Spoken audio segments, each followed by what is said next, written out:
Hi and welcome to this virtual VMworld 2020, and the session today is multi-cloud like a boss. I hope wherever you are you're healthy and safe, and I hope you're comfortable because over the next hour we're going to cover a lot of things. This session won't be very slide heavy. I have 9 slides in total, 5 of which have actual content. Most of the session today will be driven by a doodly video. What I'll do is I'll play the video and stop at certain parts and narrate, and then we'll go into some demos. We'll go into the console and actually show you how the product works. Now, just to begin, I'm going to show the disclaimer slide. I'll let you read this. You can pause the video and read this, but we're going to jump straight in with the doodly video. So what I want to introduce to you here is a completely fictitious company that I've made up called Little Pebble Company. And this is their office, their head office in the CBD. It's a 2-story building.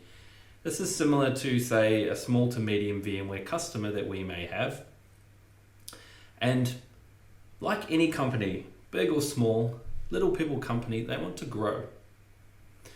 So they want to grow their business. And what does success look like to them? Well, prior to COVID-19, this is what success looked like for them. They wanted the big office building in the middle of the CBD. They want to become the big rock corporation. Basically, they want to become a brand or a household name that everybody knows. Now, one of the ways the business has decided they're going to achieve this is by harnessing the power of cloud. So they're going to go multi-cloud. And I've drawn the different clouds here that they wish to use. So we've got all the hyperscalers here. We've got AWS, we've got Azure, we've got Google Cloud. We also have hybrid cloud as well. So we've got VMware on AWS, and we've also got VMware Cloud Foundation, which is really VMware's product, which will modernize the on-prem data center. Now I want to introduce someone to you that works at Little Pebble Company, and his name is Jeff. So this is Jeff. He is the IT manager for Little Pebble Company, and he looks a little frustrated, and he is. The reason for this is it's Jeff's responsibility to make this multi-cloud vision a reality in Little Pebble Company. So while the business believes that harnessing the abilities of these different cloud providers, whether it's public cloud, hybrid cloud, or even modernizing their own private data centers, it's really Jeff's responsibility to make that vision a reality. Now he's running into some challenges, and these challenges are not unique to Little Pebble Company. Our customers are facing these challenges. You may be facing these challenges down the road as well. So the first challenge that they're facing is consuming multi-cloud in a consistent way. So what do we mean by this? So the most efficient way to consume public cloud is through something called IAC, or infrastructure as code. And if you're not familiar with infrastructure as code, think of all your typical infrastructure components. Your compute, your storage, your networking, all of those things. What we're doing is we're basically taking all those infrastructure components and squishing it into a flat file, into a template file. And that template file or that blueprint can then be used very similar to how software developers have been using these types of things. We can version control our infrastructure. We can deploy new versions of our infrastructure. We can version control our infrastructure. We can roll back our infrastructure if there's a problem with a newer version. Now, each one of these public cloud providers have a corresponding service, infrastructure as code service, that works really well. So Azure have ARM templates, Azure Resource Manager, Google have Deployment Manager, and AWS have AWS Cloud Formation. And as I mentioned, when used with a corresponding cloud, they work really well. The challenge that Jeff is facing is, well, how does he create a template file that will work across any cloud provider, any public cloud provider, on-prem as well as hybrid? He doesn't want to have to go and train his staff on the complexities of writing infrastructure as code templates for the different providers.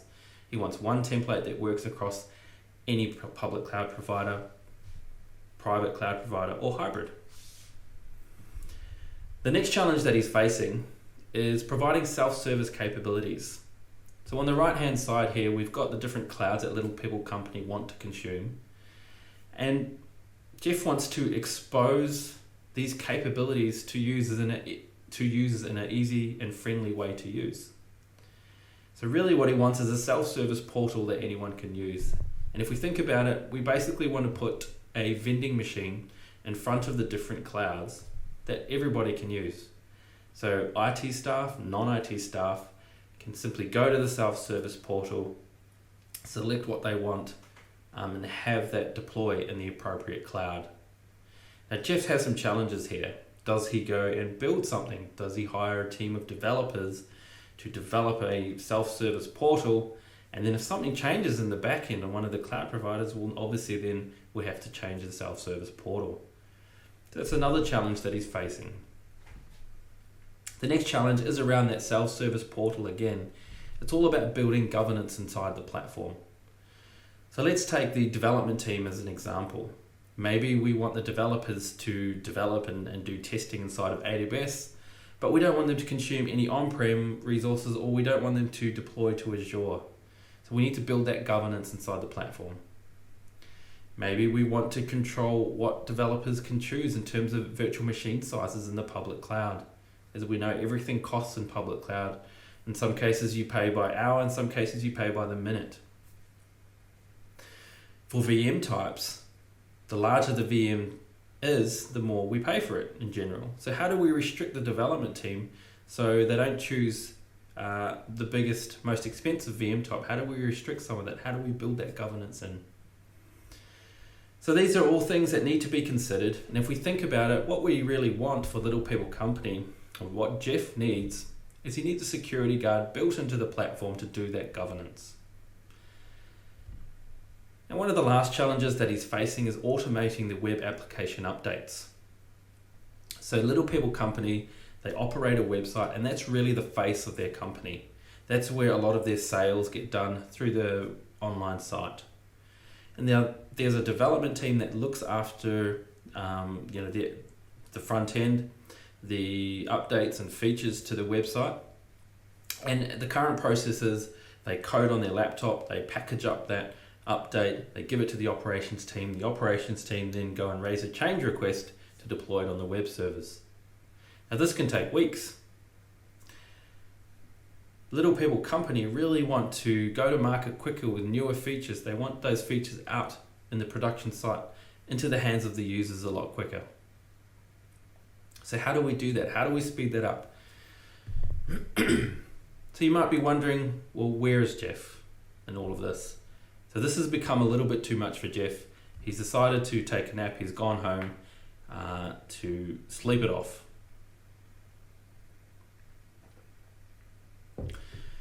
Now, don't worry, he's back the next day. He's back in the office and he's hard at work. And he does some Googling. And I think it's important to point out the fact that Little Pebble Company are existing VMware customers, and I'll explain why in a moment. Now, Jeff goes onto the Google and he finds something that believes can solve some of the challenges that they're facing around multi-cloud. So he calls out to the CTO, who happens to be walking past his office. And he says, "Hey, Dwayne, come and check this out. I think this is something that can really help us." So Dwayne comes into the office and he has one question, a very simple question. And he says, "Why VMware?" And so I think this is a very valid question. So the CTO knows VMware as an on-prem software provider, hypervisor. Maybe they use a bit of software-defined networking, but they really weren't aware that VMware could do anything in this multi-cloud space.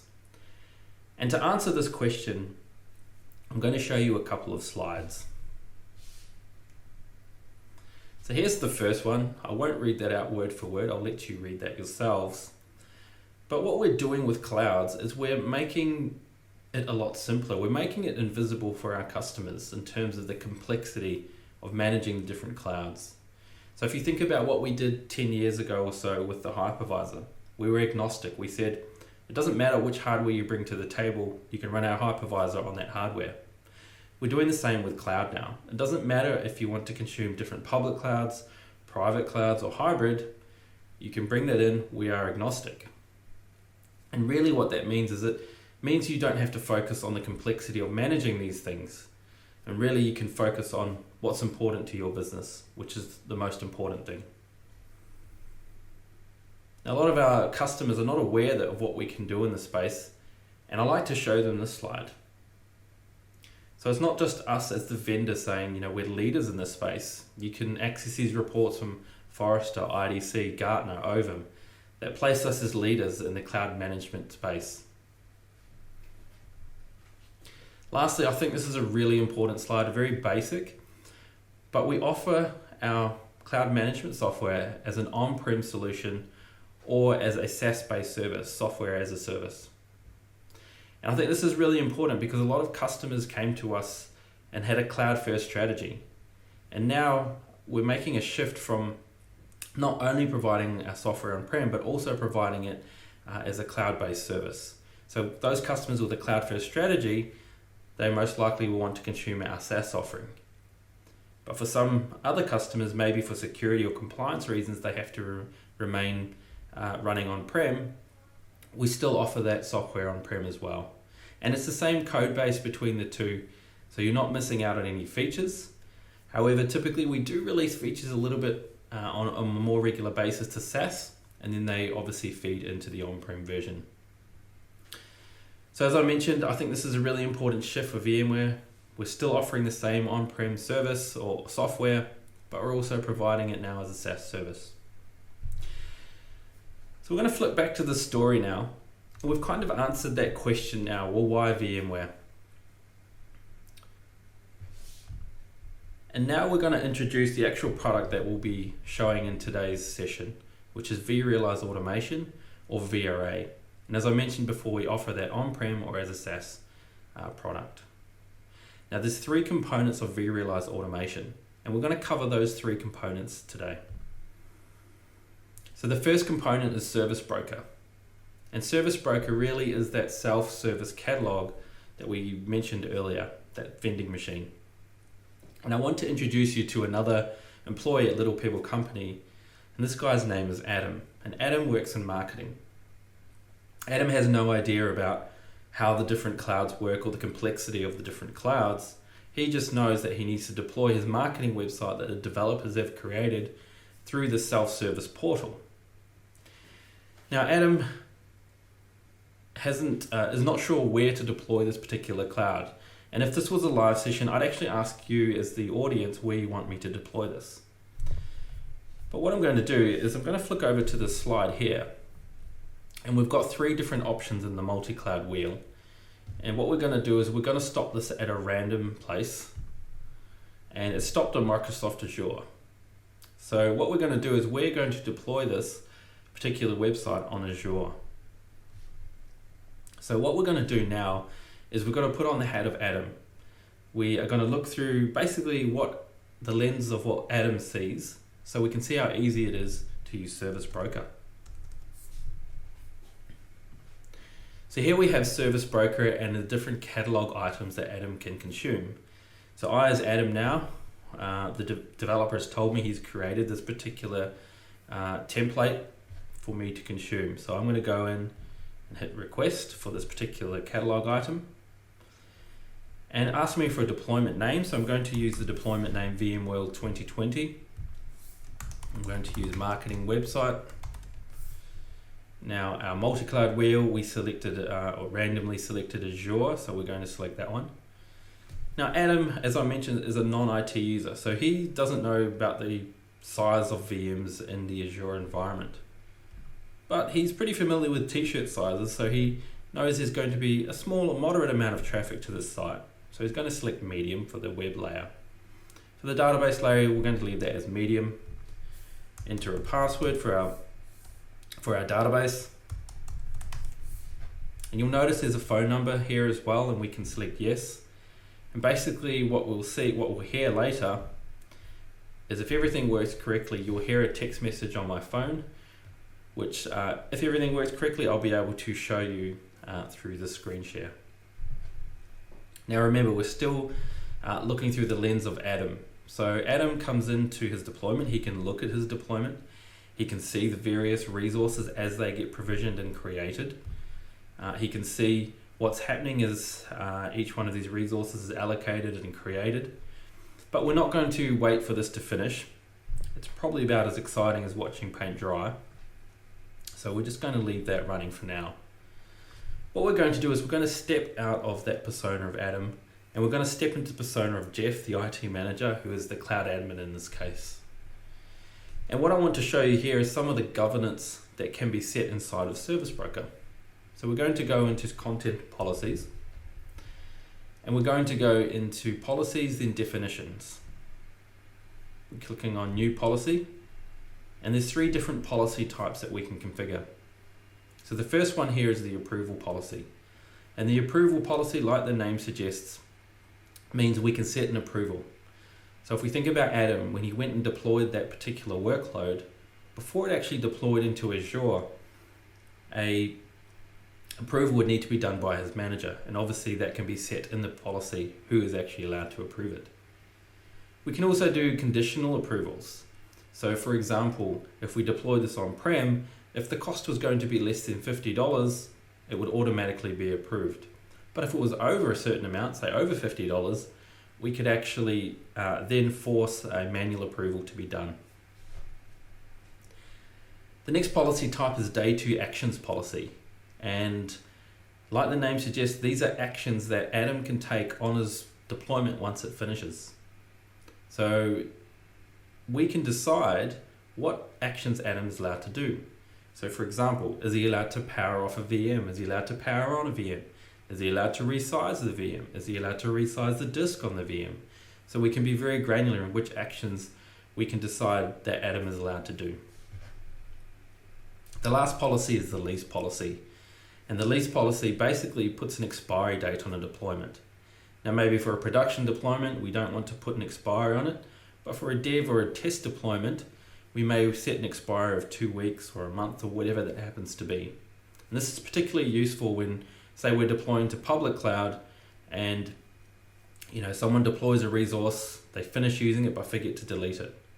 Well, now we've got this lease policy that will clean up that deployment if they no longer need it.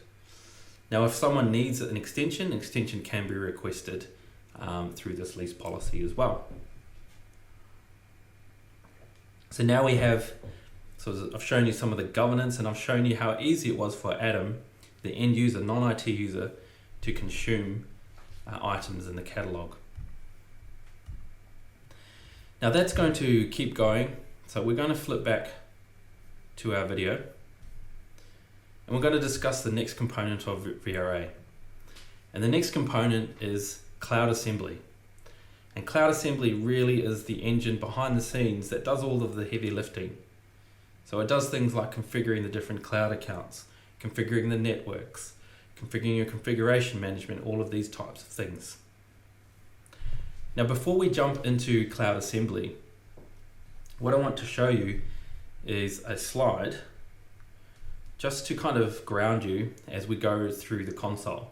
So I'm going to take you through some of the levels or some of the things that need to be configured inside of VRA or Cloud Assembly to start consuming. So at the bottom layer, at the base layer, you configure your cloud accounts. Excuse me. So you configure your different public cloud accounts, you can configure your private accounts or your hybrid accounts.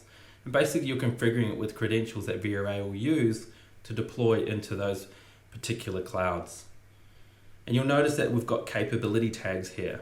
So what we can do inside of our blueprints is we can target specific accounts or specific resources based on tags. Now one layer above that, we've got our cloud zones. And what we can do with our cloud zones is we can be a little more granular as to what, say, regions or availability zones someone has access to inside one of the public cloud providers, or which clusters inside of a data center someone has access to. So for example, AWS have 20-something regions around the world.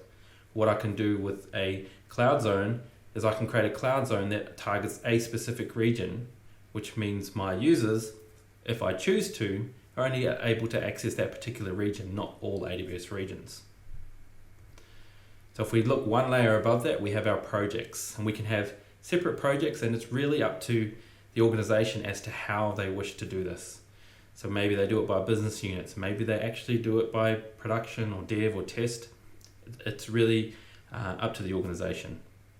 And we've got administrators in the projects, and we've also got users. And what we can do is we can add different cloud zones into the project to determine what they have access to. So we're going to jump into the console now, and we're going to go to Cloud Assembly.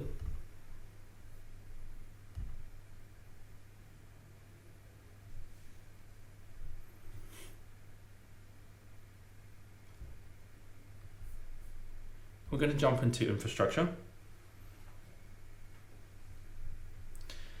And we're going to look at the first one here, which is cloud accounts, which is that base layer. So these are the different cloud accounts that we currently support. And we simply click on one of them and enter the credentials to set it up inside of VRA. And once we've set that up, remember the next stage is the cloud zones. So if we click on this, I'm going to filter this. And we select one of these zones.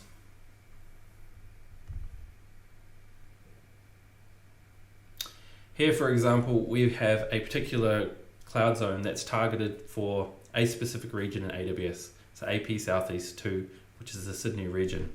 And down the bottom, you can see the capability tags that we've set here. And inside our blueprints, we can target those capability tags to target the specific cloud zone. Now, if you remember one layer above that, we had the projects. So I'm going to jump into this particular project. You can see the different users that we've got configured in there. So we've got administrators and members. And under the provisioning section, you've got your different zones. So if we're adding more zones in here, that means this project has access to those zones.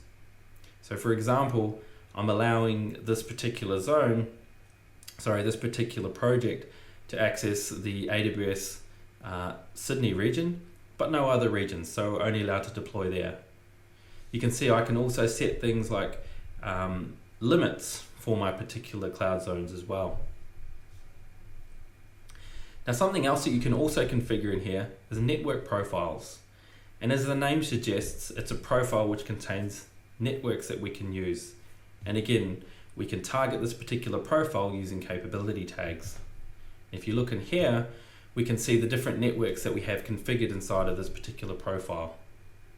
Now, under security groups, what we can do here is if someone uses this particular network profile, so I just got the text message saying it's the deployment's finished, so we'll have a look at that shortly, but we'll finish going through here. So as I mentioned, security groups, if someone targets this particular network profile, we're going to force a security group to be applied.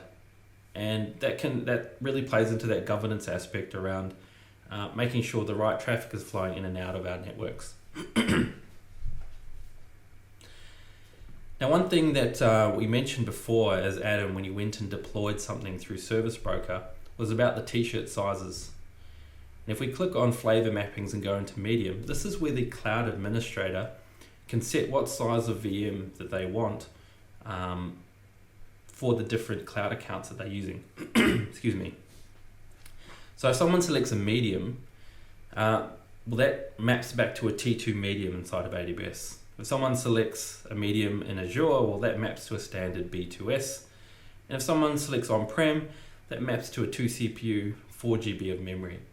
So the cloud admin can set what the medium actually corresponds to in the different cloud environments.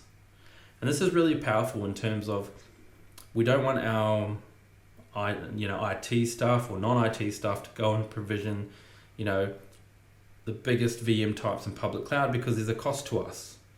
And vice versa, even on-prem, we don't want them necessarily provisioning the most amount of resources for their VM because that's resources that we could be giving to another VM that may actually need it.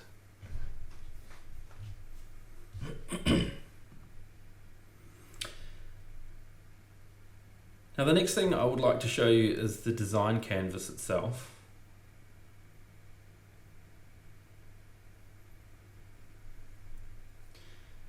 Yo, this is The Rock, and you're about to smell what The Rock is cooking. And my phone doesn't want to seem to shut up because I got that text message, but we'll get to that in a moment. So I'm going to jump into this particular blueprint. And on the left-hand side, these are the resources we can drag and drop onto the canvas in the middle. And you'll notice the first one we've got highlighted here is machine, but just above that, cloud agnostic resources.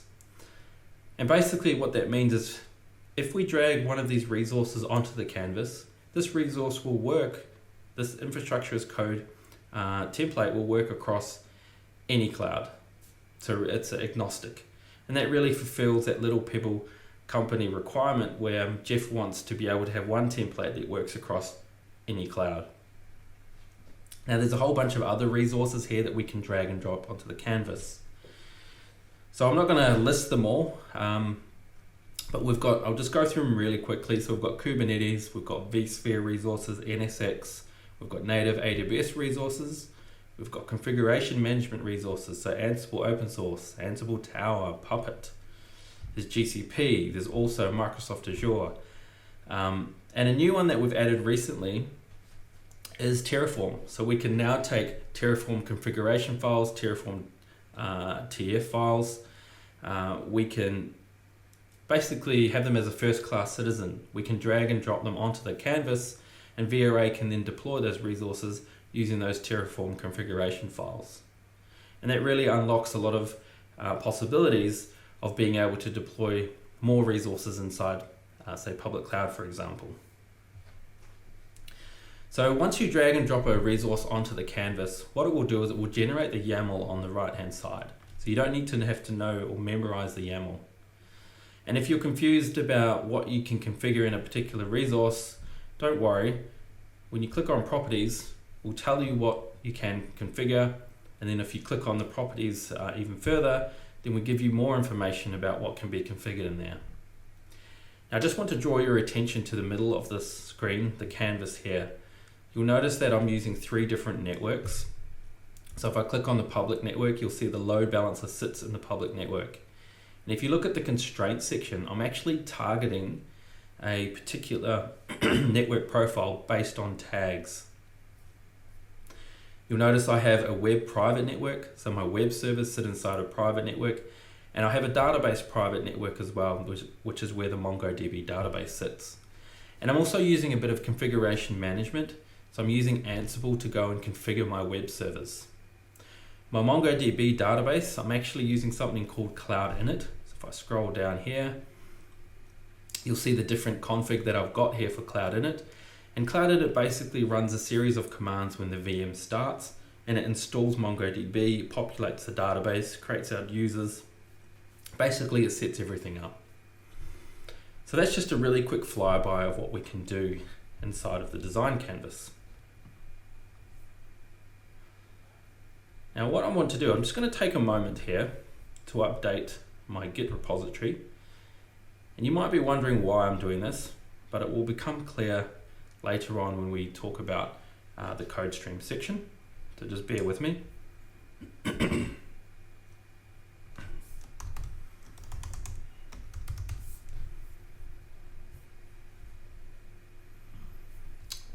in true live demo style, I'm just going to enable something because otherwise it won't work. So sorry, just bear with me for a moment.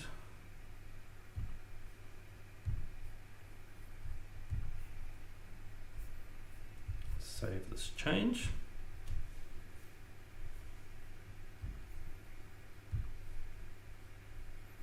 Excellent. All right. Now the last thing I would like to show you is around extensibility. So we have something in the platform called Action-Based extensibility. And if you remember, when Adam deployed this particular workload, he was asked to enter a phone number and if he wanted a text message to be sent. Well, VRA can't send text messages. So how did I get that text message sent to my phone?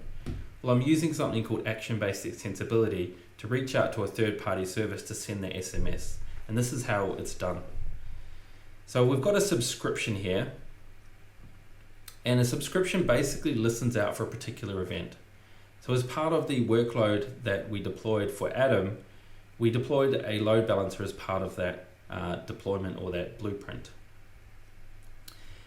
When that load balancer finishes provisioning, it basically fires off a workflow, which we can see here. And we're going to jump into the workflow. Don't worry about the YAML on the left-hand side. What I really want you to focus on is the graph here, the flow. So when that load balancer finishes provisioning, we actually kick off 2 pieces of code in parallel. So if we click on here, This is the code for this particular function. And what's actually happening here is we're running this code, and we can choose where to run this code. So here I've chosen to run this in AWS as a Lambda function through ABX, but we could also use Azure functions. We can also run this on-prem through an open FAS appliance through an OVA that you can deploy on-prem. Now I'm not going to go through the code here, but essentially what happens here is we go through and make some changes to Route 53, which is a DNS service in AWS, so we'll be able to hit our website. The other function that we're running here is we're doing some updates to the load balancer if we're running in AWS, but we're not running in AWS because we selected Azure, so basically this function doesn't do anything. We then merge the two flows together, and then we come to a decision point. Now, if you remember when Adam selected yes to the text message, if he selected yes, then we run this particular piece of code, which will reach out to the SNS service in AWS and send that text message. If we said no, then we'll run the no notification, which basically does nothing. Then we merge the two actions together. We run the last action here, which basically updates a SSM parameter store in AWS, and then we close the flow.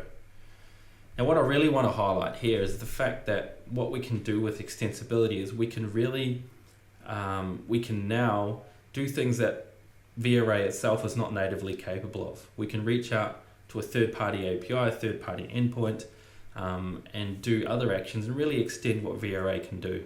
So it's a really powerful tool.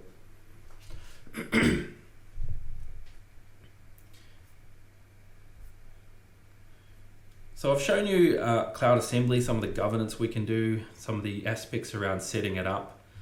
And what we're going to do now is look at our finished product. So here we have the actual website. And what I'm going to try and do is I'm going to try and share my phone with you, so you can see the text message that I received earlier. Hopefully this works. New movie recording. Select my iPhone.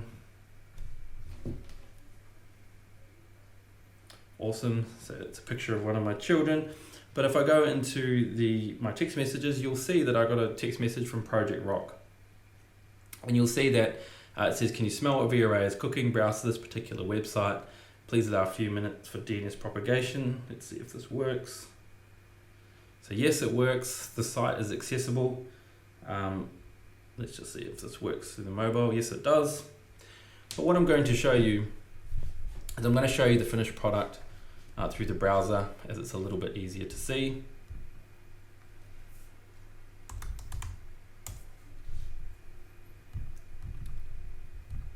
It's not HTTPS, it's HTTP.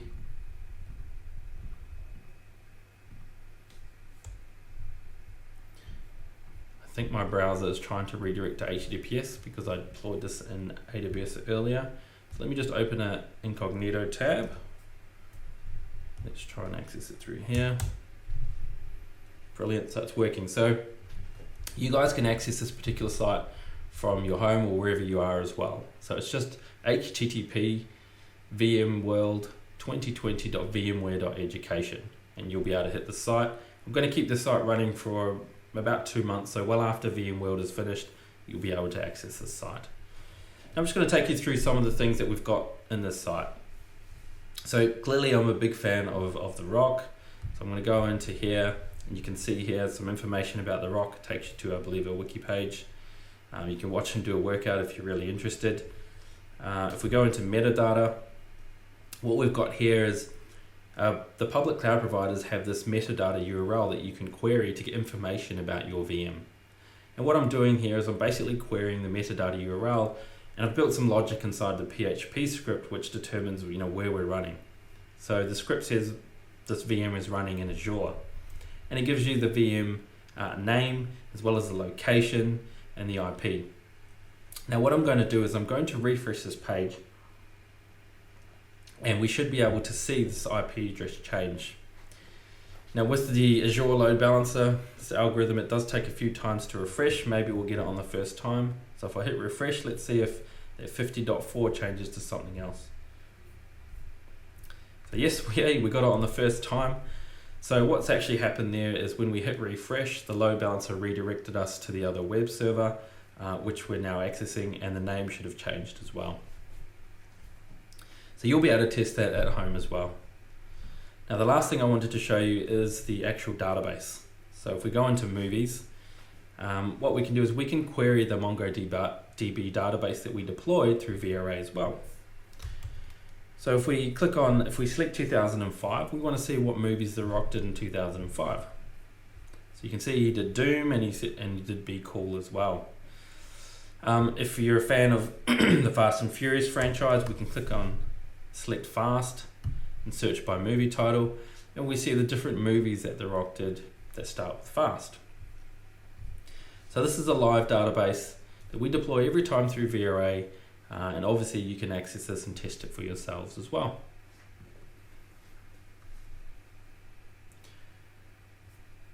So I'm going to flip back to our Doodly video.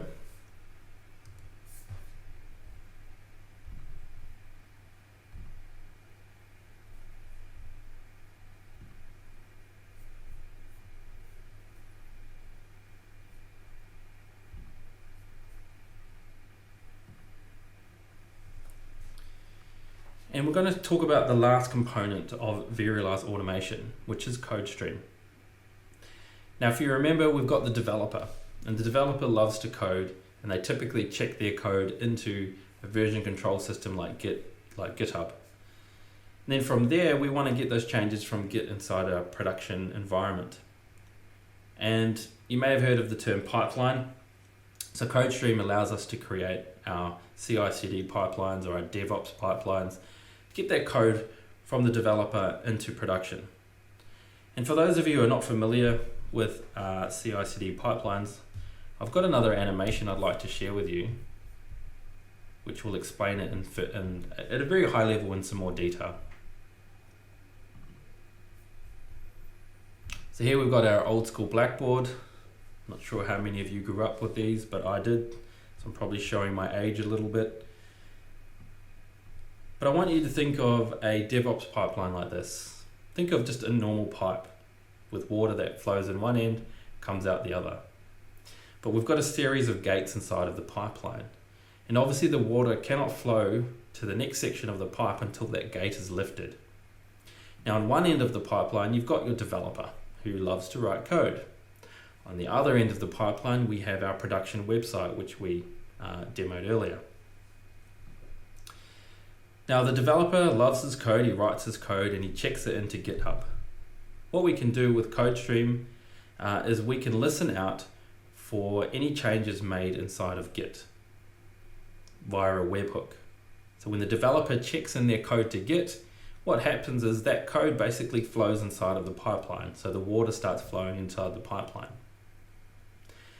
And the water hits the first gate. And the first gate, what we're doing is we're checking to see if that code change or that new code the developer has written integrates with the existing code we have, the existing code base. And there's a series of tests we can do to make sure that it integrates correctly. If it passes all of those tests, well, we lift that gate and it flows on to the next section. Now, obviously in a pipeline, the organization can configure whatever they want to configure. This is just kind of a guideline of what we can do in the pipeline. Now, the next stage of the pipeline may be security checks. Maybe we check to see if the code that the developer has written passes our security checks. And if it does, we lift that gate and we move on to the next stage. Now, the next stage, we're actually doing a build. We're actually building some test infrastructure. We're deploying that code to the test infrastructure. We're running our tests against that test infrastructure. Maybe we're doing some load testing, whatever that happens to be. If we pass all of those tests, well, then we move to the next stage. And the last gate here is really around sort of the deployment to production. So some organizations want to have a manual gate here. So someone actually physically or manually goes in and approves or lifts that gate. In other organizations, if they're quite mature, they may trust all of the testing processes that they have in their pipeline and they'll automatically push that out into production. So really it's up to the organization. So once that gate's been lifted, then that change then gets pushed into production, into our production website. So that's a very high level of what happens inside of a pipeline. Now obviously if any of those gates, if those checks don't pass or if they fail, well obviously then what happens is it loops back to the developer. It says, hey, it notifies the developer, your build failed, maybe you write the code again, whatever it is, so it can go through that automated testing procedure. So you may have heard of the term CI/CD, continuous integration. That really refers to all of the tests that are done to make sure the code that's been written integrates with the existing code base. And then your continuous deployment or continuous delivery, that's really around doing that deployment into production.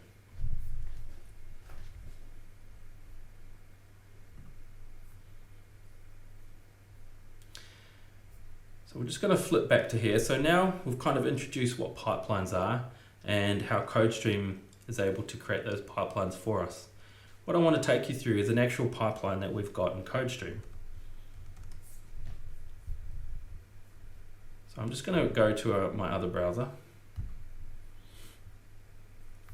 And we're going to go into Codestream. And hopefully if everything's worked, we should see our pipeline waiting for an approval. So yes, it's waiting for an approval. So this is that last gate that I mentioned before. So some organizations have a manual process, some may have automatic. It's really up to the organization. So what I'm going to do is I'm going to click approve. Now before I click approve, I'm just going to refresh this page. Now obviously by the time you guys look at this, this will have changed, but just to prove that this is happening live, currently this is a quote from Dwayne "The Rock" Johnson: "Be humble, be hungry, and always be the hardest worker in the room." And it says Dwayne "The Rock" Johnson. When I went into GitHub before, I changed Dwayne "The Rock" Johnson to vmware 2020, just to show you that once a developer makes that change, how quickly we can get it into production.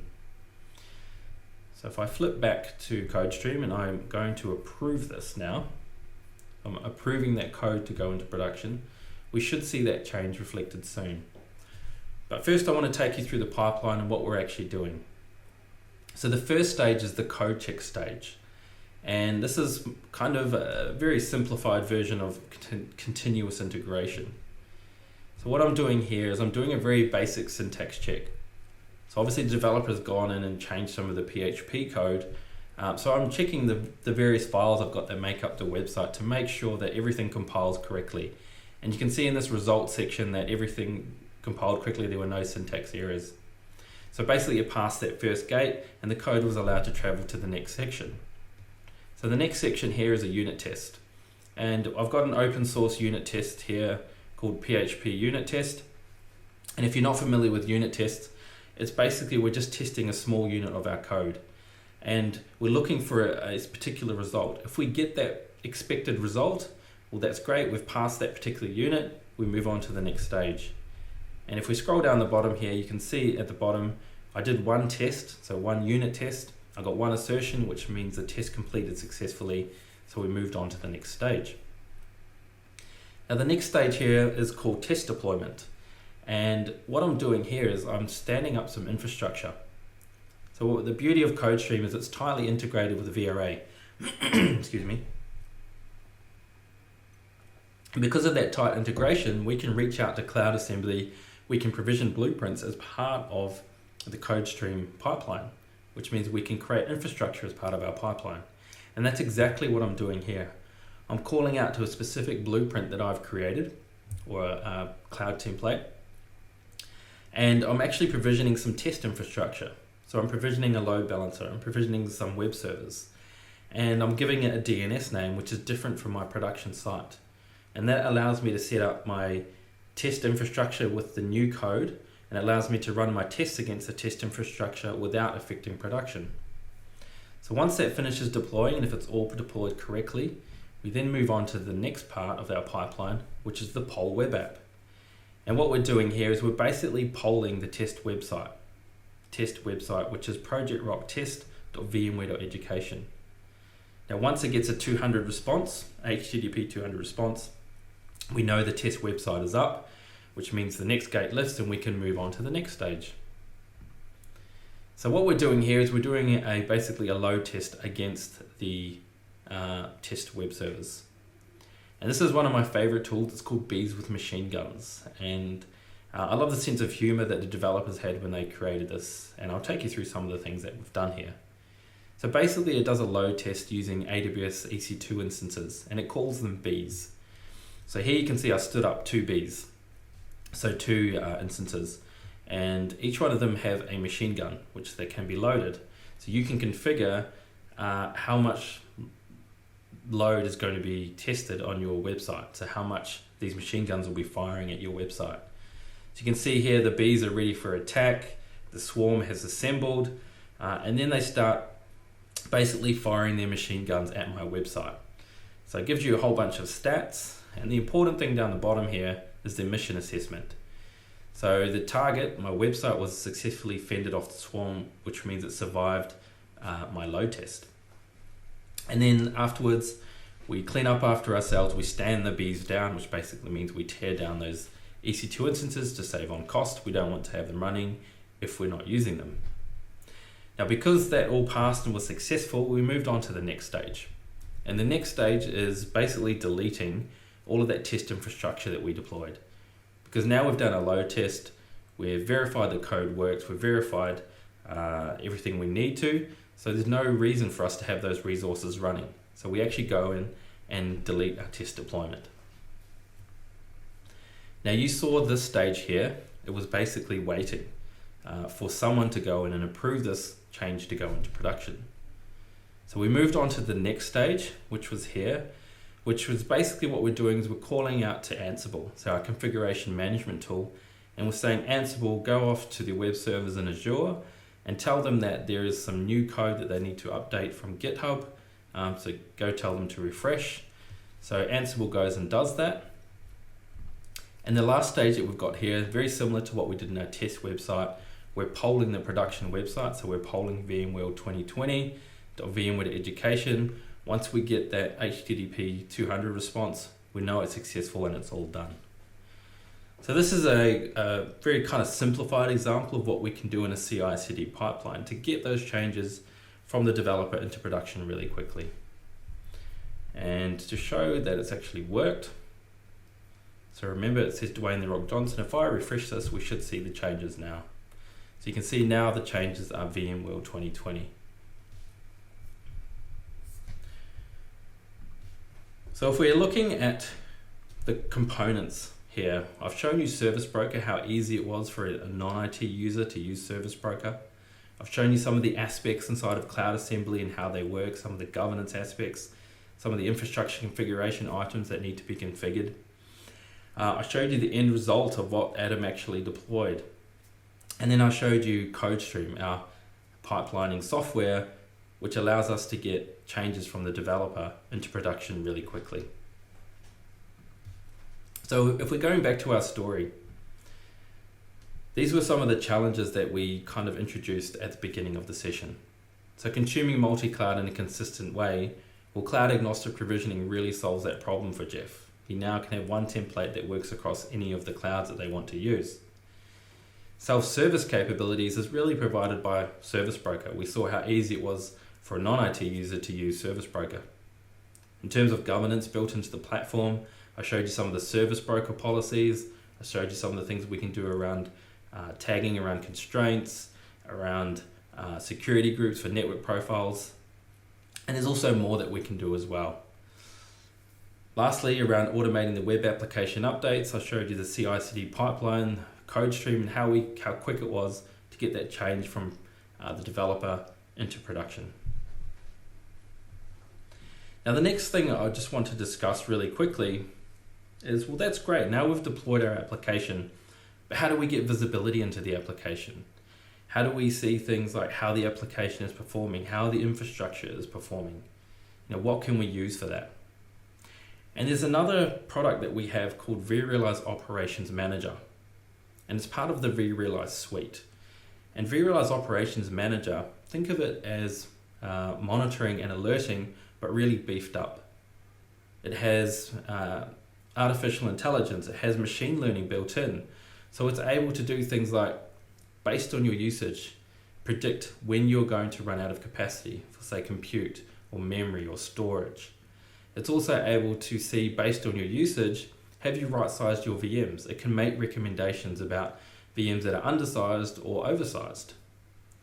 It can also install an agent inside the VM to collect application metrics, which is what I'm going to be showing you shortly. We can also create dashboards, custom dashboards, to really give different stakeholders in the business the information they want very quickly via a dashboard. So I'm going to be showing you a dashboard that my colleague Anuj created. So Anuj Gupta, I like to call him Mr. VROps. We're really lucky to have him in the Australia-New Zealand region. He's created this dashboard for an on-prem deployment that we've done, same application to on-prem. So I'm going to show you that.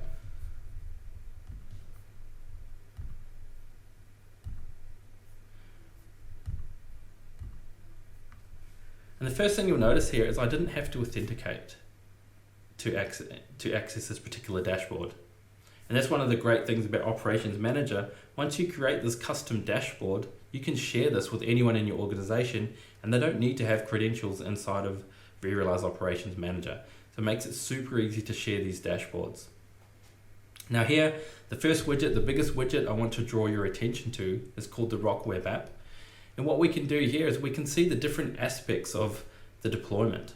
So if I click on here, for example, this is the particular blueprint that we have. Project Rock is the project inside of VRA that it's part of. On-prem is the name of the deployment. You can see the different resources that we provision, so the 2 web servers and the MongoDB database. And if we go down a layer, we can look at the vSAN data stores. We can see it's running on Linux OS. We can see we're collecting metrics from Apache and Linux, collecting metrics from MongoDB. So we can see very quickly a visual snapshot of all the components of our application. And we can also see if they're healthy or not, if there's any problems. So it's a very quick and easy way to see this information. Now this is a dynamic dashboard. So that means if I click on the web servers, you'll notice that the VM CPU usage, the memory usage, and the resource demand are automatically populated based on the consumption. So we can do that for the MongoDB database as well. Now if I scroll down, you'll notice something called Application Showback here, this widget. And this is really designed for, say, the business when they want to know how much a particular deployment or resource is costing them. So inside of vRealize Operations Manager, there's something called cost settings that can be set. So by default, we have a database with some defaults. So based on industry standards for things like how much hardware costs, we put that in for you. And obviously you can go in and tune that. So we can discover what hardware you're running, and we can put in a price for, say, the Dell or HP or Cisco, whatever hardware that you're running. Now obviously what you paid for that hardware may be different, so you can go in and change that. You can go in and set storage costs, you can set VMware licensing costs, you can set OS licensing costs, you can set, say, facilities costs, backups costs. You can build this all inside the vRealize Operations Manager cost settings. And once you set all of that up, it allows you to spit out the cost of a VM. And we can report on this through the application showback to show you how much this particular deployment, these VMs are costing you. So it's a really handy way to show the business, what this deployment is actually costing. Over here, we've got another widget, Application User Experience. So we can see we're doing a test to the website to see if we're getting that 200 response code, what the availability is, what the response time is. And because we have an agent installed inside of these particular VMs, we can report on metrics from the application layer. So we can see, obviously this particular web server is not busy at all, but we can see here the KPIs for our different web servers, the KPIs for our MongoDB database. And then down the bottom, we've got top alerts. So for all of our resources, you may have noticed there were some yellow kind of exclamation marks or warnings in that first widget. Well, these are the alerts. From an infrastructure perspective, I can then go in and have a look at those particular alerts. So this dashboard becomes really powerful because we can share that with the stakeholders in the business, whether it's the application team, the infrastructure team, or the business owners, so they can quickly get the information they want out of the dashboard.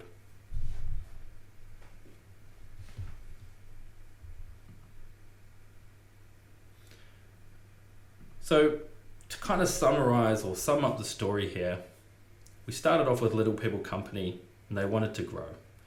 And one of the ways they really decided they were going to meet their business objectives of becoming the Big Rock Corporation was harnessing the power of all the different clouds available to them. So Jeff was responsible for making that vision a reality, and with VMware, they were successful. And obviously this is a fictitious company, so I can make up the ending.